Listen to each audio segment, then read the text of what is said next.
Assalamualaikum, salam Malaysia Madani, Kanta 744 mendahului berita. Dimulakan dengan rangkuman laporan utama dalam segmen esensi. Kementerian Ekonomi memantau rapi perkembangan konflik di Asia Barat bagi menghadapi ketidaktentuan geopolitik global. Keutamaan diberi kepada usaha mengekalkan kestabilan ekonomi negara serta mengawal kesan terhadap kos sara hidup rakyat.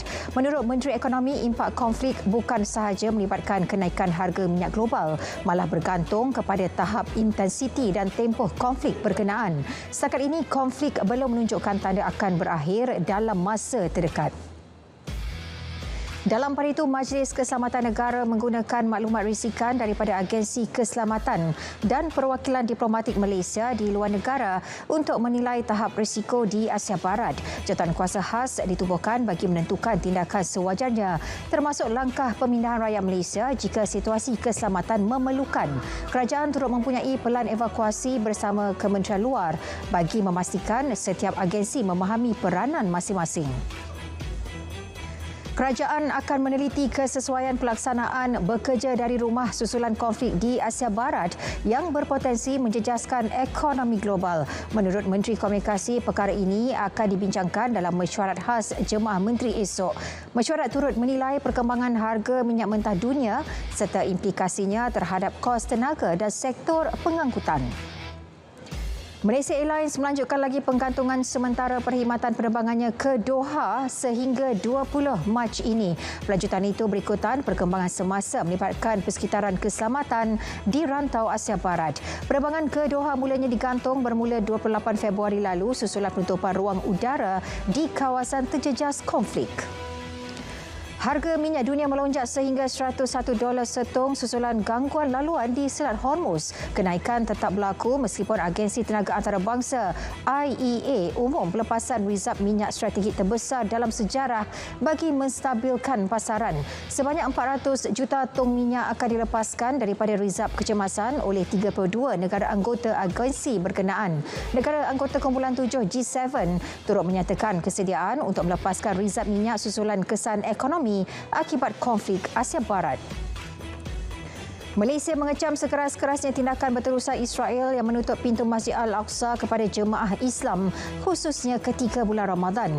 Tindakan sekatan yang bersifat diskriminasi terhadap akses ke Kota Lama Baitul Maqdis Timur serta tempat ibadat di kawasan berkenaan disifatkan sebagai pelanggaran nyata terhadap undang-undang antarabangsa. Malaysia turut menolak sebarang langkah yang menjejaskan kesucian dan status Masjid Al-Aqsa sambil menegaskan Israel tidak mempunyai kedaulatan ke atas Baitul Maqdis Timur mahupun tapak-tapak suci Islam dan Kristian di kawasan tersebut. Perdana Menteri menegaskan bahawa penguatkuasaan undang-undang sahaja tidak mencukupi untuk memerangi rasuah. Pendekatan bersepadu melibatkan sektor awam, swasta dan masyarakat perlu diterapkan melalui pembudayaan integriti dan amalan tata kelola baik. Kerajaan turut melaksanakan program pegawai integriti bertauliah untuk memperkukuh tata kelola nasional, memastikan integriti dan ketelusan menjadi teras perkhidmatan awam. JAKIM memandang serius penganjuran Perhimpunan Sempena Hari Wanita Antarabangsa yang didakwa mempromosikan tuntutan bercanggah dengan ajaran Islam. Menurut Ketua Pengarah JAKIM, Jabatan Agama Islam Raya Persekutuan sedang mengambil tindakan susulan bersama pihak berkuasa berkaitan. Beliau turut menasihatkan masyarakat agar berhati-hati dan tidak mengaitkan perkara bercanggah dengan hukum syarak dengan ayat Al-Quran.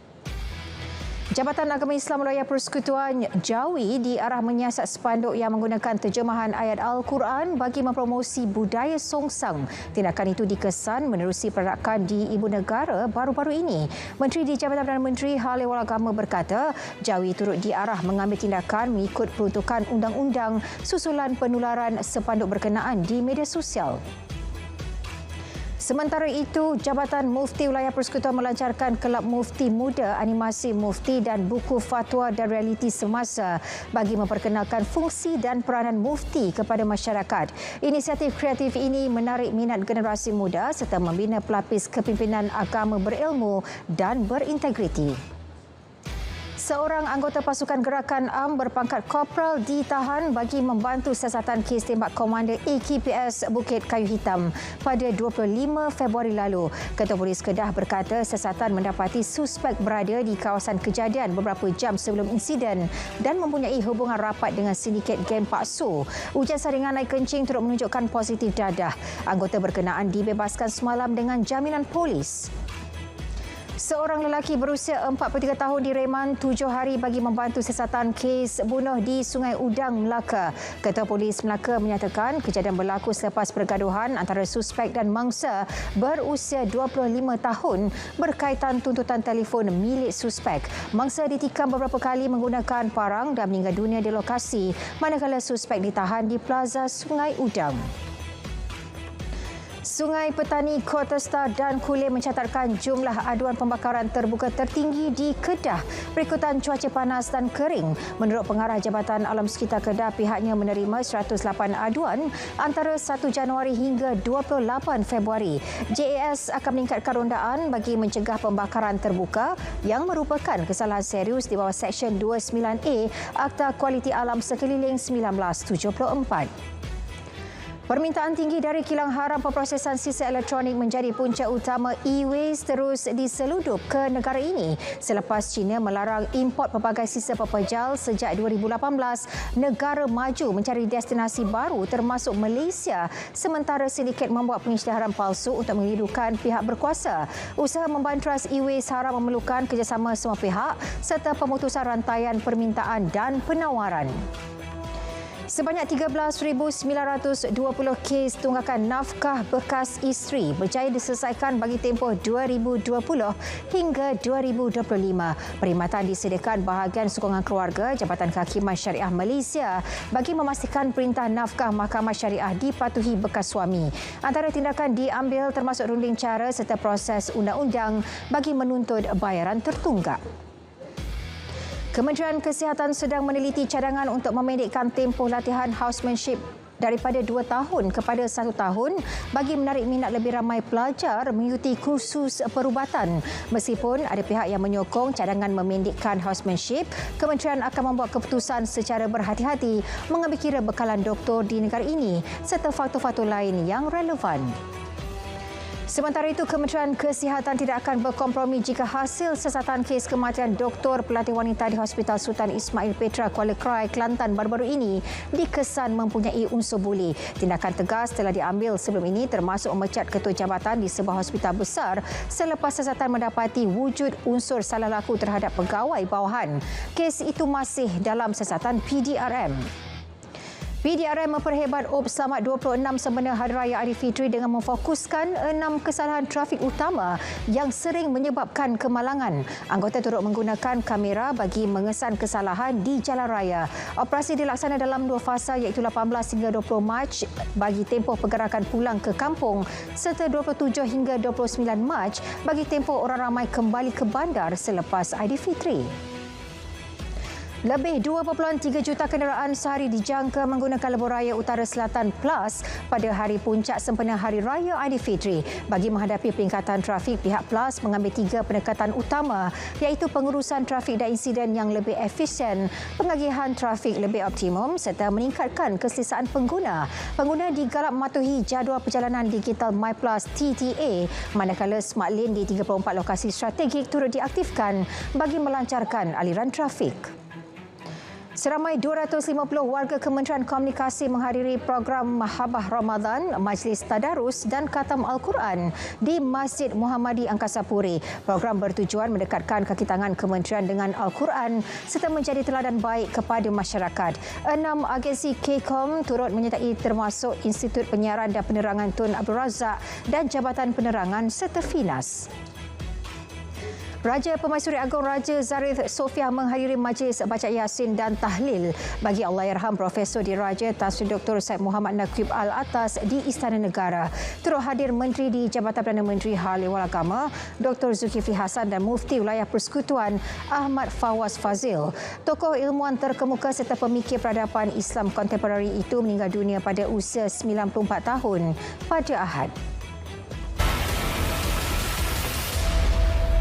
Madrid mempergiat strategi mempelbagaikan destinasi pasaran ekspor bagi mengurangkan risiko akibat ketidaktentuan geopolitik global. Tumpuan kini diberikan kepada pasaran baharu kurang terjejas seperti Asia Tengah iaitu Kazakhstan, Uzbekistan dan Turkmenistan serta beberapa negara Afrika berpotensi. Strategi ini turut membuka peluang Malaysia mengisi kekosongan pasaran akibat kekangan ekspor negara lain dan mengekalkan momentum perdagangan negara. Konflik berterusan di Asia Barat berpotensi menjejaskan pelaksanaan kontrak perniagaan antarabangsa. Menurut Peguam Komersial dan Sukan Eman Nik Rosli, gangguan rantai bekalan boleh menyebabkan kenaikan kos serta kesukaran mendapatkan bekalan. Beliau turut menegaskan kepentingan klausul force majeure bagi melindungi pihak terlibat jika berlaku keadaan luar jangka. Langkah kerajaan mengekalkan harga subsidi petrol RON 95 di bawah inisiatif Budi Madani walaupun harga minyak global meningkat akibat konflik Asia Barat dapat meringankan kos sara hidup rakyat walaupun tempoh subsidi kekal menjadi kebimbangan. Beberapa pihak menegaskan kenaikan harga di Malaysia masih lebih rendah berbanding negara lain dan dianggap berbaloi.